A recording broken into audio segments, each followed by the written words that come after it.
Assalamu alaikum wa rahmatullahi ta'ala wa barakatuhu.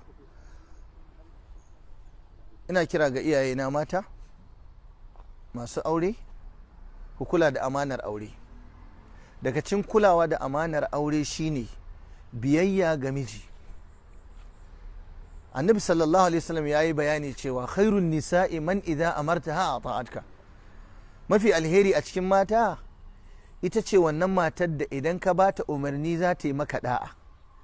Abinda nake nufi, kana cewa ta yi, in dai ba saban Allah bane ba to za ta yi. Ki binciki kanki, haka kike idan mijinki ya baki umarni kina yi, ko ku sai kin sa masa ciwon kai da damuwa.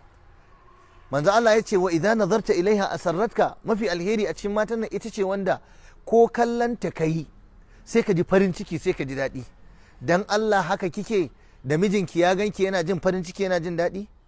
Wa idza ghibta anha, idan ka nesance ta baka nan kayi tafiya, hafizatka an nafsiha wa malika, za ta kare kanta gare ka, ta kare maka dukiyarka, kuma ta kare mutuncinta a kanka. Ma'ana ba ta alaka da wasu maza, ba ta buga wasu maza, ba ta chatting da wasu maza, sannan ba ta maka almubazzaranci da dukiyarka.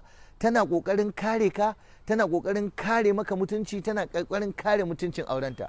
Da haka iyayena mata, daga cikin ciwon kan da kuke bayarwa a yau ga mazajenku shine rashin kiyaye amanar aure. Ki ji tsoron Allah, ki zama mai kare amanar aure, sai ki rayuwa mai daɗi. In ba haka ba kuma sai ki rayuwa mai wahala. Wassalamu alaikum wa rahmatullahi wa barakatuh.